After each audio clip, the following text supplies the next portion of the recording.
Hello everyone, welcome to the second part of the project explanation.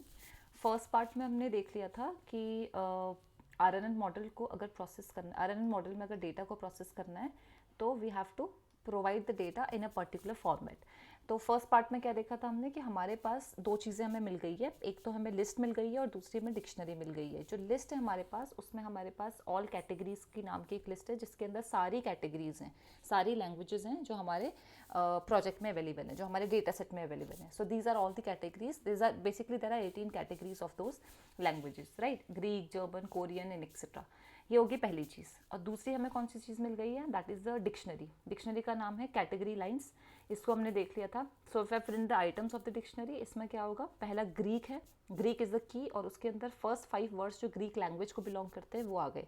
Only five words we are printing.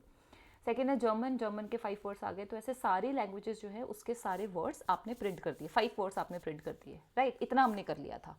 Now the next part is, आपको ये समझना है कि जब RNN को हम डेटा भेजेंगे तो वो किस फॉर्मेट में होएगा। अभी भी वो राइट फॉर्मेट में नहीं मिला, अभी हमें बस एक लिस्ट मिली है, एक डिक्शनरी मिला है। अब हमको क्या करना है, जो इनपुट आप जो आप आरएनएन को डेटा भेजने वाले हो उसमें दो चीज़ें होएंगी। एक होगा आपका वर्ड, कोई भी एक, हम देखो बहुत सारे तरीके करने के, हम लोग सबसे ईजीएस्ट वे पहले समझ रहे हैं। तो उसमें हम क्या करेंगे कि एक रैंडमली एक कैटेगरी को सिलेक्ट करेंगे पहले तो, ठीक है? अब इतनी सारी कैटेगरीज है, देयर आर 18 कैटेगरीज। इसमें से हम एक करते हैं, एक रैंडम सैंपल उठाते हैं, एक रैंडम वैल्यू उठाते हैं। फॉर एग्जांपल इंग्लिश उठा लिया, तो हमने रैंडमली एक कैटेगरी उठाई, उसका नाम था इंग्लिश।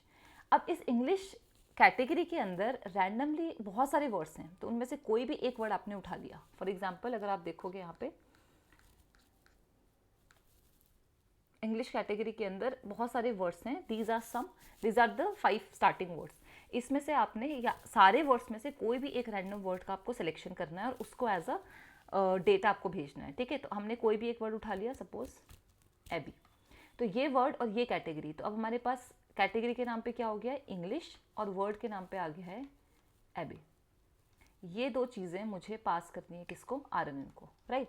तो एक हो गया मेरा input, that is my word, और हमारा जो उसका टारगेट लेबल है वो क्या हो गया? मेरा इंग्लिश, ठीक है? तो रैंडम कोई भी एक सैंपल है जो हमें उठाना है और अपने मॉडल को भेजना है। So this is the target, ये हमें करना है इस पार्ट में। तो वो डेटा हम इस फॉर्मेट में लेके आएंगे और फिर थर्ड पार्ट में देखेंगे कि आरएनएन कैसे उस डेटा को प्रोसेस करता है, राइट? तो फर्स्ट थिंग फर्स्ट, कोड पे आ जाओ। ये सब हमने कर लिया है। सारी कैटेगरीज को एक बार इजी करने के लिए मैंने प्रिंट करा दिया, ये एक लिस्ट है। नेक्स्ट इज, अब हमें क्या करना है? सबसे पहले तो एक काम करते हैं, इस कैटेगरी में से कोई भी एक रैंडम कैटेगरी को सेलेक्ट कर लेते हैं। फॉर एग्जांपल सपोज इनमें से कुछ भी रैंडमली सेलेक्ट करना है, तो हमारे पास पाइथन में एक मॉड्यूल है, what is the name of module? Random, ठीक है? So the module name is random. अब ये मॉड्यूल कैसे काम करता है? अगर मैं लिखूंगी रैंडम डॉट रैंड इंटीजर, तो एक रेंज मैंने दे दी 0 to 17। तो ये फंक्शन क्या करेगा? 0 और 17 के बीच में, इन नंबर्स के बीच में कोई भी एक रैंडम नंबर आपको उठा के दे देगा। 0 और 17 इंक्लूसिव है, मतलब उन दोनों को भी वो दे सकता है। सो सपोज उसने उठा के दे दिया 4, ठीक है? इसका मतलब आपको इन दो बीच का एक फोर्थ इंडेक्स मिल गया, रैंडमली एक नंबर मैंने उठा लिया। तब यही प्रोसीजर हमको यूज़ करना है जब हम रैंडम सिलेक्शन करेंगे कैटेगरी का। तो बहुत सिंपल है, what is the name of the list? All categories, ठीक है? तो हम बोलेंगे, हमारे पास एक फंक्शन है रैंडम चॉइस। ये रैंडम चॉइस फंक्शन क्या कर रहा है? सपोज करो अगर आपने ये फंक्शन लगाना है रैंडम डॉट रैंड इंटीजर, ठीक है? ये मैंने लिखा। इसमें मुझे क्या करना है? I have got all the categories,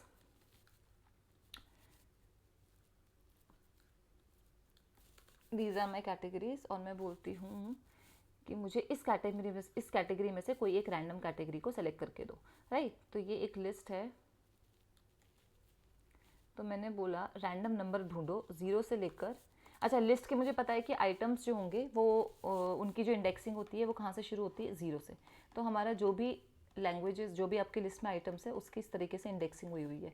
और लास्ट वाला जो वर्ड होगा उसकी इंडेक्सिंग कितनी होगी? 17, क्योंकि टोटल नंबर ऑफ वर्ड्स कितने हैं? 18 कैटेगरीज हैं। फर्स्ट कैटेगरी 0 से शुरू हो रही है, तो how many such total words will be there? 17।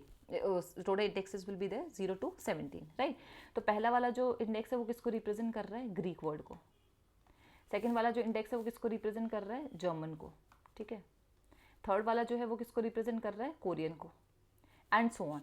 तो अगर मैं इसमें से, इन नंबर्स में से एक रैंडम नंबर जनरेट कर लूँ, ठीक है? सपोज करो उसी वाले फंडे से, इस फंडे से अगर मैं एक रैंडम नंबर उठा लूँ 4, ठीक है, और इस कैटेगरी का नाम अगर एल है, suppose the name of the list is L, तो मैंने क्या किया, once I get this index 4, अब मैं एल ऑफ 4 करूँगी तो मुझे क्या मिल जाएगा, 4th नंबर पे जो भी मेरी वैल्यू होगी, जो भी कैटेगरी का नाम होगा।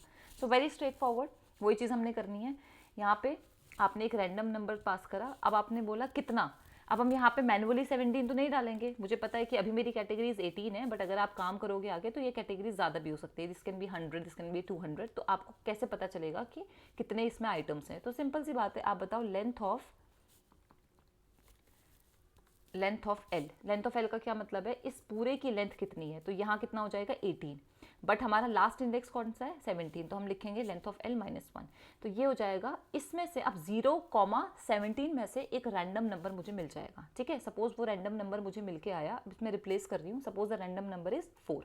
ठीक है, अब मेरी जो लिस्ट का नाम था वो क्या था, एल, मैंने बोला एल ऑफ 4 लोकेशन पे बताओ मुझे कौन सी वैल्यू है, तो 4 पे कौन सी वैल्यू है, 0 1 2 3 4 पॉलिश, तो मैं बोलूँगी मेरे को जो फाइनली ये कैटेगरी मिलके दी है वो कौन सी है, पॉलिश। सिंपल, वही हमने यहाँ पे एक रैंडम चॉइस नाम के फंक्शन में एक लिस्ट को पास करा, वो लिस्ट में के अंदर यही सारे आइटम्स हैं, उसी लिस्ट का मैंने बताया कि हाँ एंड तक जाओ और एक रैंडम नंबर सेलेक्ट करो, उस रैंडम नंबर को इस लिस्ट में पास करो and you will get the particular language. ठीक है, वो कैटेगरी आपको मिल जाएगी। सपोज करो हमको वो कैटेगरी मिल गई है, अज्यूम करो इस बार हमको ये इंग्लिश कैटेगरी मिली है यहाँ से, तो ये पक्की बात हो गई कि हमको एक कैटेगरी का सिलेक्शन हमने कर लिया। तो हमने जब इस फंक्शन को कॉल करा रैंडम ट्रेनिंग एग्जाम्पल, ये हमें रैंडमली एक वर्ड और उसकी कैटेगरी चूज करके देगा। तो पहले मैंने एक कैटेगरी चूज कर ली, मैंने रैंडम चॉइस फंक्शन को कॉल करा, यहाँ से मेरे को एक कैटेगरी मिल गई, suppose the category is English, मुझे ये मिल गया। ठीक है, अब मुझे क्या करना है, मुझे इस कैटेगरी के अंदर जो बहुत सारे वर्ड्स है उसमें से एक वर्ड रैंडमली सेलेक्ट करना है, सेम चीज़ करनी है। तो फिर से मैं क्या करूँगी, अब मुझे पता है कि यार इंग्लिश जो है वो किसके अंदर स्टोर्ड है, मतलब ये जो की वैल्यू पेयर्स है वो एक डिक्शनरी के अंदर स्टोर है, and what is the name of that dictionary, आप चेक करो, ये आपका कैटेगरी लाइंस, यही आपकी डिक्शनरी का नाम था। तो अगर मैं बोलूँ आपको suppose I right category, this is the name of dictionary, और इसके अंदर मैंने जो कैटेगरी सेलेक्ट करी है वो कौन सी कैटेगरी है, अभी यहाँ पे रैंडमली अज्यूम करा है कि जो हमें रैंडम कैटेगरी मिली है वो कौन सी मिली है, इंग्लिश की। तो मैं यहाँ पे अगर लिख दूँ इंग्लिश, तो इससे क्या मिलेगा मुझे वो सारे के सारे वर्ड्स मिल जाएंगे जो इस इंग्लिश कैटेगरी के अंदर है, सारे वर्ड्स किस फॉर्म में, लिस्ट के फॉर्म में, क्योंकि हमें पता है कि वो वैल्यूज लिस्ट के फॉर्म में स्टोर है। तो ये सारा मुझे एक लिस्ट देगा अगेन। ठीक है, तो मैं इस लिस्ट के अंदर इंग्लिश के अंदर जितने भी वर्ड्स हैं, ये सारे आपके वर्ड्स हैं, ये सारे आपके वर्ड्स हैं, ये भी लिस्ट के फॉर्म में, इसका में इंडेक्स है 0 1 2 3 4। तो हमने सेम चीज़ करनी है यार, ये अगेन फिर से एक लिस्ट होगी जिसके अंदर इस बार कैटेगरीज की जगह क्या हो जाएंगे, ये सारे वर्ड्स। ठीक है, and so on, all the words will B store. अब मुझे फिर से फंक्शन मेरा सेम रहेगा, अब मैं सेम रैंडम इंटीजर फंक्शन लगाऊंगी और इसमें से मुझे एक रैंडमली एक वर्ड मिल के आ जाएगा। ठीक है, तो वो जो रैंडम वर्ड मुझे मिल के आया है, suppose AB is the word, ये वर्ड मुझे रिटर्न मिल गया और वो मेरा यहाँ पे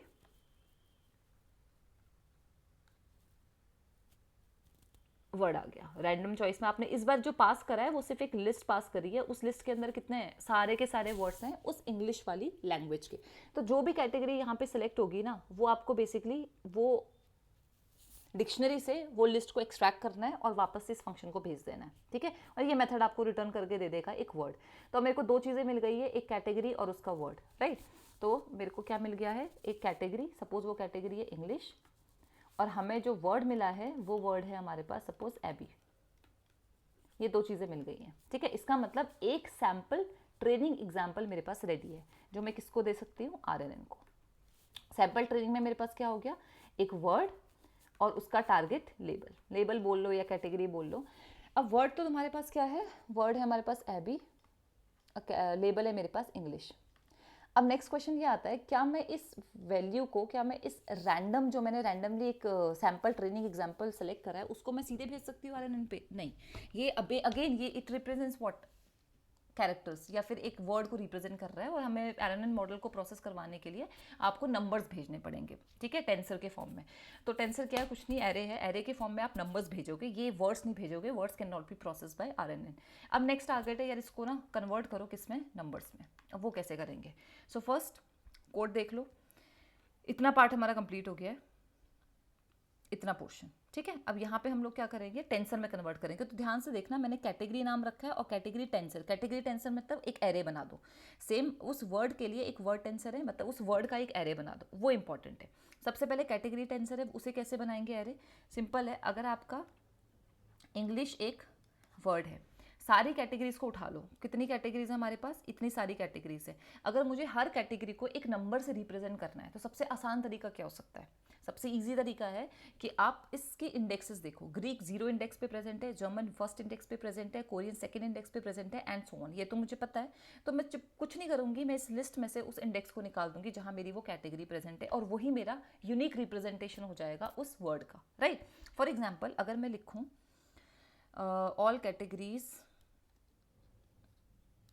किसी भी लिस्ट से अगर मुझे किसी का इंडेक्स ढूंढना है तो मैं लिखूंगी इंडेक्स फंक्शन, सॉरी इंडेक्स, किसका इंडेक्स ढूंढना है? सपोज इंडेक्स ढूंढना है मुझे इंग्लिश का, जो मेरा रैंडमली सेलेक्ट हुआ था। तो मेरे को क्या मिल जाएगा?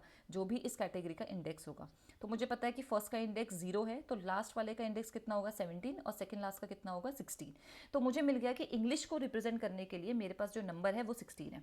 सिंपल है। अब इससे मेरे को नंबर तो मिल गया, बट क्या ये नंबर में डायरेक्टली भेज सकती हूँ आरएनएन को? नहीं, मुझे इस नंबर को किस में कन्वर्ट करना पड़ेगा? एक टेंसर में। अच्छा, हम पाईटॉर्च यूज़ कर रहे हैं, तो पाईटॉर्च में हम टेंसर्स यूज़ करते हैं। It is what multi dimensional array है, 1D एरे हो सकता है, मैट्रिक्स हो सकता है, मल्टी डायमेंशनल एरे हो सकता है, जिसमें आप एक नंबर को रिप्रेजेंट करोगे। तो ये 16 एज अ नंबर पास नहीं होगा, इसको हम एरे में रिप्रेजेंट करेंगे। तो उसके लिए हम कौन सा फंक्शन यूज़ करेंगे?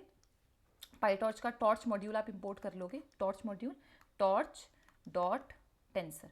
तो अगर कोई टेंसर क्रिएट करना है तो आप टॉर्च मॉड्यूल के थ्रू टेंसर में आप एक लिस्ट पास कर सकते हो। उस लिस्ट में मैंने एक नंबर पास कर दिया, इससे मुझे एक एरे मिल जाएगा या फिर एक टेंसर मिल जाएगा जिसका डायमेंशन क्या होगा? 1, राइट। तो ये मिल गया मुझे एक टेंसर रिक्वायर्ड फॉर्म में। ये सिंपल एक नंबर था, ये मेरा एक टेंसर है, तो मुझे क्या मिल गया? टेंसर। और ये टेंसर मैं पास करूंगी आरएनएन में, जो आपका कैटेगरी को रिप्रेजेंट कर रहा होगा, जो इस इंग्लिश कैटेगरी को रिप्रेजेंट कर रहा है। इतना काम पूरा हो गया है। तो आप देख लो क्वेश्चन कोड में भी आप चेक करो, सेम चीज़ लिखी है। टॉर्च डॉट टेंसर, आपने एक टॉर्च डॉट टेंसर करा। All category dot index category, ये वही चीज़ है। All categories dot index category, ये कैटेगरी में क्या आ जाएगा? इंग्लिश। तो ऑल कैटेगरी डॉट इंडेक्स से मुझे इंडेक्स मिल जाएगा इंग्लिश का, वो कितना था? 16। तो ये पूरा जो है किससे रिप्लेस हो जाएगा? ये पूरी वैल्यू आपकी रिप्लेस हो जाएगी 16 से।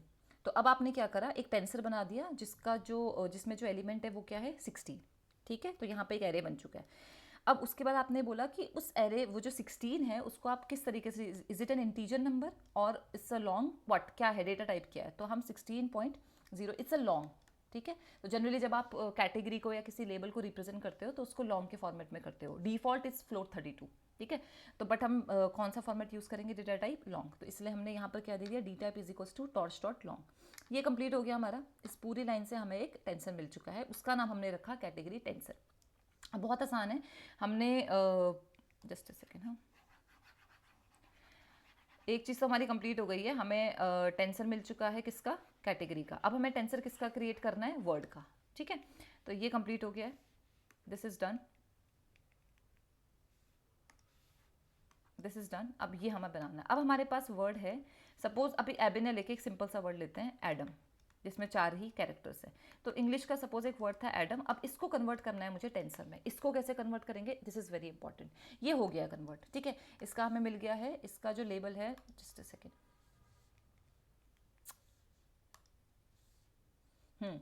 इसका लेबल था 16, it's done.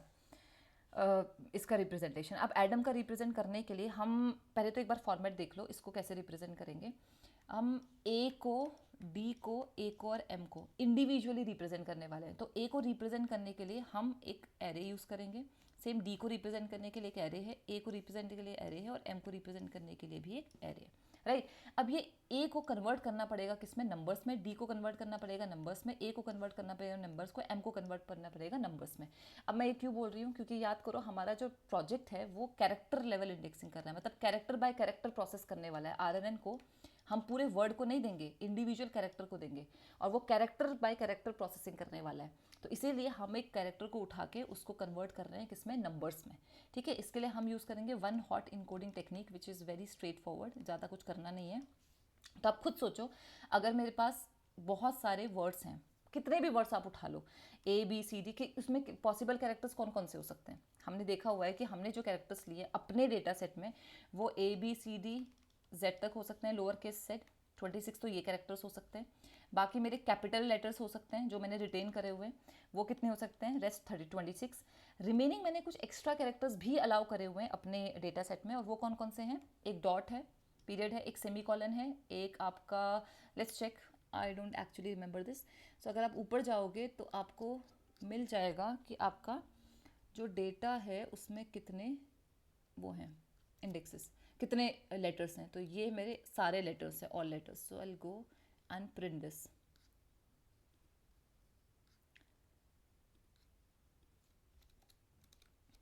So these are all the letters, permissible letters जो हम अलाउ कर रहे हैं, अलाउड लेटर्स। तो आप देखोगे इसमें total number of characters, dot भी है, कॉमा भी है, स्पेस भी है, सेमी कॉलन भी है, एंड एक एक्स्ट्रा कैरेक्टर और है यहाँ पे आई गेस। ठीक है, so let me just check the length of all this characters, since it's a string तो आप इसकी लेंथ को भी चेक कर सकते हो। How many such characters are there? 57। तो हमें पता है कि ये जो टोटल कैरेक्टर्स है वो कितने हैं? 57। अब 57 ऐसे समझो कि यहाँ पे 57 स्पेसेस हैं, ठीक है, और मुझे इन 57 स्पेसेस को फिल करना है और मुझे ए को रिप्रेजेंट करना है। ठीक है, तो मैं फर्स्ट वाली स्पेस में 1 लिख दूंगी, बाकी सब में क्या कर दूंगी? 0। कितने हैं टोटल? 57। सिमिलरली अगर मुझे बी को रिप्रेजेंट करना है तो मैं यहाँ 0 कर दूंगी और बाकी 1, यहाँ 1 कर दूंगी, बाकी सारे 0 हो जाएंगे। फिर मुझे सी को रिप्रेजेंट करना है तो मैं यहाँ 0 0 1 कर दूंगी, बाकी सारे 0 हो जाएंगे। ये होता है वन हॉट इनकोडिंग। ठीक है, ये तो बहुत सिंपल सा मैकेनिज्म हो गया। तो मैं हर लेटर को, हर कैरेक्टर को अब इस फॉर्म में रिप्रेजेंट कर सकती हूँ, नंबर्स के फॉर्म में। ये बात क्लियर हो गई। अब आते हैं हमारे वर्ड पे। तो हमारा जो वर्ड है वो है एडम। ठीक है, तो एडम में कैपिटल लेटर ए है, तो कैपिटल लेटर ए कौन से वाली लोकेशन पे है? यहाँ कहीं पे प्रेजेंट है। ठीक है, ये 26 खत्म हुए, 27 नंबर पे हमारा ये पड़ा हुआ है ए। तो यहाँ पर भी जो 27 इंडेक्स होगा, यहाँ कहीं सपोज यहाँ 1 आ जाएगा, बाकी सब में 0 हो जाएगा। तो यानी कि 0 0 0 0 0 0, बीच में 27 नंबर पे 1 आएगा, बाकी सब में क्या हो जाएगा? 0। सिंपल। डी, अब डी हमारा कौन से पे? 1 2 3 फोर्थ पोजीशन पे है, तो फोर्थ पोजीशन पे 1 हो गया, बाकी सारे क्या हो गए? 0। ए, ये लोअर केस है तो फर्स्ट पोजीशन पे 1 हो जाएगा, बाकी सारे क्या हो जाएंगे? 0। Similarly you are going to do the same thing for M. ये हो गए हमारे क्या? रिप्रेजेंटेशन एडम का। तो बट ये एडम का रिप्रेजेंटेशन अभी थोड़ा इनकम्प्लीट है, हम ऐसे नहीं भेजेंगे। हम जो डेटा जिस फॉर्मेट में भेजेंगे it will be A 3D tensor. ठीक है, अब 3D टेंसर क्यों ले रहे हैं हम लोग, वो भी मैं रीज़न बताऊंगी, बट ये चीज़ याद रखना। अब जो इनपुट हम भेजेंगे एडम को, सबसे पहले तो वो होगा एक 3D टेंसर। 3D टेंसर का क्या मतलब है? आप उसका डायमेंशन चेक करो कोड में, तो यहाँ लिखा हुआ है टॉश डॉट वर्ड टू टेंसर। अच्छा, एक मेथड बनाया हुआ है अगर किसी वर्ड को टेंसर में कन्वर्ट करना है। ये एक वर्ड है, इसको मुझे किस में कन्वर्ट करना पड़ रहा है? टेंसर में, एक 3D टेंसर जो मेरा मॉडल प्रोसेस करेगा। तो मैंने फंक्शन बनाया कौन सा? Word to tensor. आ जाते हैं वर्ड टू टेंसर पे। ये आपका एक मेथड है। ये वर्ड टू टेंसर, सबसे पहले उसने एक चीज़ लिखी है, टॉर्च डॉट जीरोस।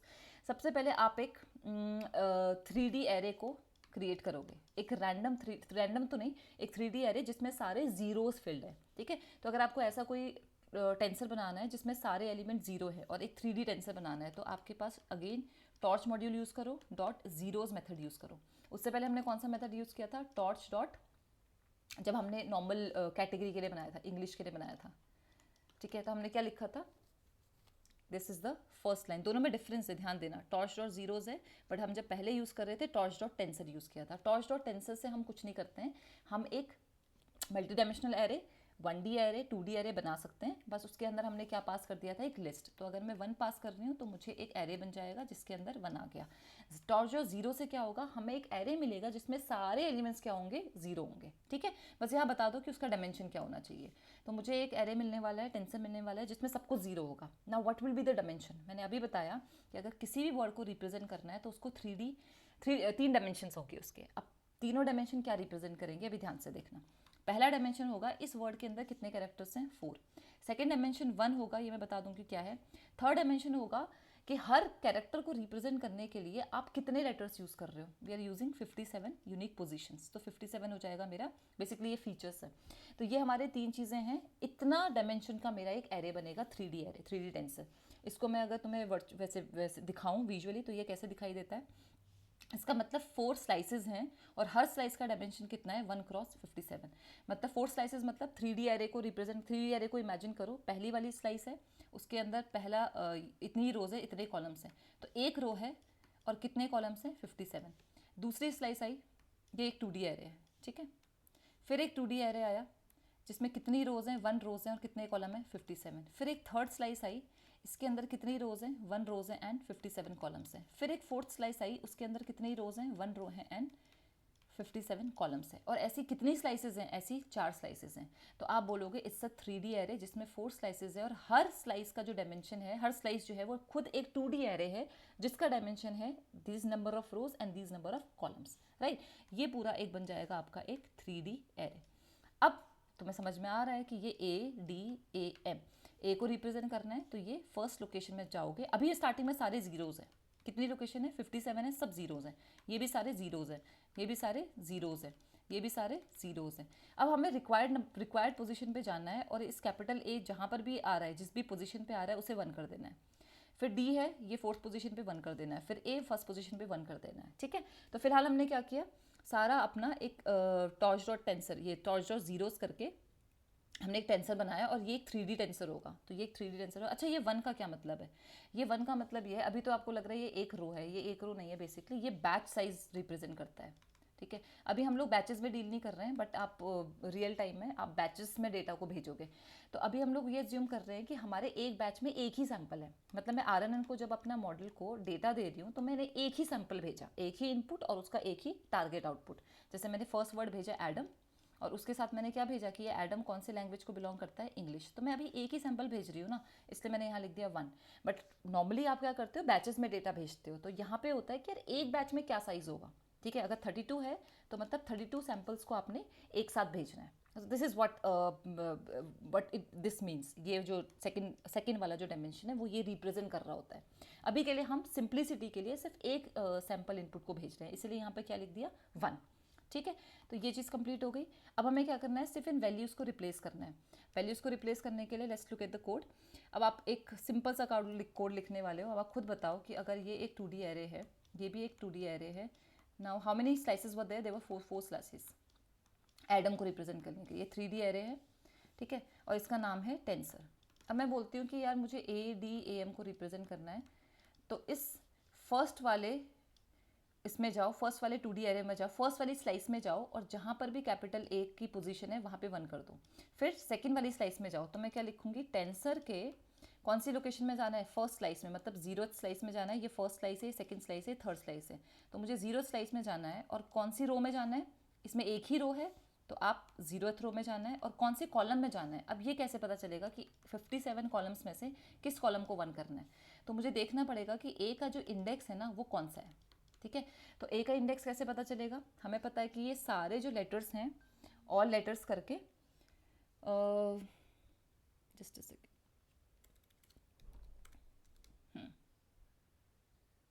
ये सारे लेटर्स है और मुझे इस सारे, ये एक स्ट्रिंग है, स्ट्रिंग में से मुझे देखना है कि कैपिटल ए की पोजीशन क्या है। तो सिंपल एक फंक्शन होता है स्ट्रिंग का, स्ट्रिंग डॉट फाइंड, और मैं लिखूंगी अगर find let's say capital A, तो वो बता देगा कि ये जो कैपिटल ए है उसका इंडेक्स क्या है। तो उसके लिए हमने एक सिंपल 26, इसका मतलब जो कैपिटल ए है वो कौन से इंडेक्स पे है 26, तो मुझे क्या मिल गया इंडेक्स। तो यहाँ मैं लिख दूंगी 26। तो इसका मतलब 0th स्लाइड में जाओ, 0th रो में जाओ और उसके 26 जो इंडेक्स है उसमें जाके क्या कर दो 1। तो इससे मेरा क्या हो जाएगा, ए रिप्रेजेंट हो जाएगा। सिमिलरली अगर मुझे क्या करना है, सेकंड वाले डी को रिप्रेजेंट करना है, डी को स्टोर करना है, तो आप कौन सी उसमें जाओगे, फर्स्ट स्लाइस में जाओगे, इस वाली स्लाइस में जाओगे। कौन सी रो में जाओगे, 0 रो में, क्योंकि रो तो एक ही है। और कौन से इंडेक्स में जाओगे, अब आप देखोगे यार डी का इंडेक्स क्या है। डी का इंडेक्स फाइंड करने के लिए फिर से आप सेम कोड लिखोगे, इस बार क्या लिख दोगे डी। अब डी का इंडेक्स कितना है, डी का इंडेक्स है आपका 3, तो यहाँ पे आ जाएगा 3, इस पोजीशन को 1 कर दो।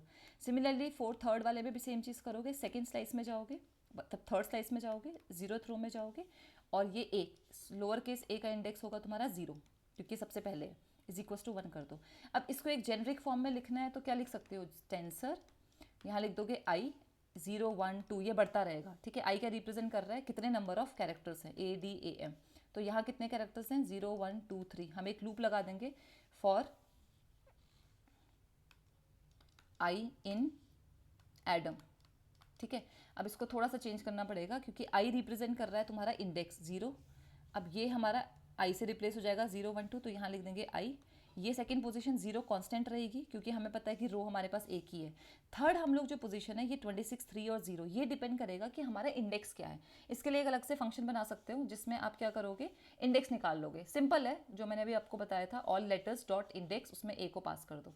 तो वो जो आपने फंक्शन बना के रखा हुआ है उसका नाम है, just second, word to tensor. Word to tensor में हम गए, वर्ड टू टेंसर में आपने कैर टू इंडेक्स नाम का फंक्शन बनाया। ये कैर टू इंडेक्स क्या करेगा, सारे लेटर्स में से फाइंड कर देगा कि उस कैरेक्टर का इंडेक्स क्या है। बहुत सिंपल सी चीज़ कर रहा है। तो मैंने इस कैर टू इंडेक्स को यहाँ पे लिख दिया, बात वही है। ठीक है, आई लिख दिया। आई क्या रिप्रेजेंट कर रहा है, मेरा इंडेक्स, और ये कैर टू इंडेक्स क्या है, ये एक फंक्शन है जो मुझे उस कैरेक्टर का इंडेक्स बता के देगा। ठीक है, अब ये इन्यूमरेट फंक्शन क्यों यूज़ करा है, क्योंकि मुझे पता है कि अगर किसी वर्ड में इटरेट करना चाहते हो और मुझे कैरेक्टर भी चाहिए, मुझे वो कैरेक्टर भी चाहिए, मुझे वो इंडेक्स भी चाहिए, तो हम क्या यूज़ करते हैं, इन्यूमरेट। इन्यूमरेट में आई क्या रिप्रेजेंट कर रहा होता है, ये 0 1 2 3, ये आई क्या रिप्रेजेंट करेगा 0 1 2 3, और ये जो कैर है वो क्या रिप्रेजेंट करेगा, जैसे जैसे आप आगे बढ़ोगे कैर पहले ए रिप्रेजेंट करेगा, फिर कैर डी को रिप्रेजेंट करेगा, फिर ए को रिप्रेजेंट करेगा, फिर एम को। तो हमें एडम जब हम प्रोसेस कर रहे हैं, हमें उसका इंडेक्स भी चाहिए, हमें उसका कैरेक्टर भी चाहिए, इसीलिए हमने क्या किया, इन्यूमरेट यूज़ कर लिया। अदरवाइज हम सिंपल ट्रैवर्स कर लेते हैं। ये हो गया, इतना करके हमको एक टेंसर मिल जाएगा। So if you want to see, अगर आप इसको टेस्ट करना चाहते हो, तो मैंने क्या किया, वर्ड टू टेंसर में एडम को पास करा, ए कैपिटल रखते हैं। ठीक है, उसका साइज भी देखेंगे क्या होगा, इससे 3D एरे, और फिर हम देखते हैं कि इसका टेंसर कैसा दिखाई देता है। सो लेट्स रन दिस, और यहाँ देखो आप, साइज क्या है इसका, 3D एरे है, 4 स्लाइसेस हैं, 1 2 3 4। फर्स्ट वाली स्लाइस में 57 आपके वो है यूनिक फीचर्स हैं, उसमें आपका कौन सी लोकेशन पे है, ये आपका। ठीक है, तो कैपिटल ए जिस पोजीशन पे होगा वो 1 हो जाएगा। सिमिलरली लोअर केस डी है तो ये 4th पोजीशन पे 1 हो गया। सिमिलरली लोअर केस ए है, वो फर्स्ट पोजीशन पे ए हो गया। फिर एम है तो एम की ये पोजीशन है, लोअर केस एम की। उस तरीके से ये आपका जो फाइनल डायमेंशन आपको मिला है, ये एरे मिला है, ये पास होगा किसको, RNN को। ठीक है, तो अब हमारे पास क्या हो गया, फाइनली वील गेट, अब हमारा डेटा फाइनली रेडी हो गया है जिसको RNN क्या कर सकता है, प्रोसेस कर सकता है। So you have now in the next video हम क्या समझेंगे कि अब हमारे पास एक वर्ड टेंसर मिल चुका है। वर्ड टेंसर मतलब हर वर्ड का जो एरे है वो हमारा ये है, ये टेंसर पास होगा। और दूसरी चीज़ कैटेगरी टेंसर पास होगा। कैटेगरी टेंसर क्या होगा कि ये जो एडम वर्ड था वो इंग्लिश लैंग्वेज को बिलोंग करता था, और इंग्लिश लैंग्वेज में तुम्हें याद होगा कि हमारा जो इंडेक्स था वो 16 था। तो एक ये एरे, ये टेंसर पास होगा, और दूसरा कौन सा टेंसर पास होगा, ये वाला टेंसर पास होगा। ये दो चीज़ें आपका RNN मॉडल रिसीव करेगा और फिर प्रोसेसिंग शुरू हो जाएगी। ये सारी चीज़ें हम नेक्स्ट वीडियो में देखेंगे। Thank you so much.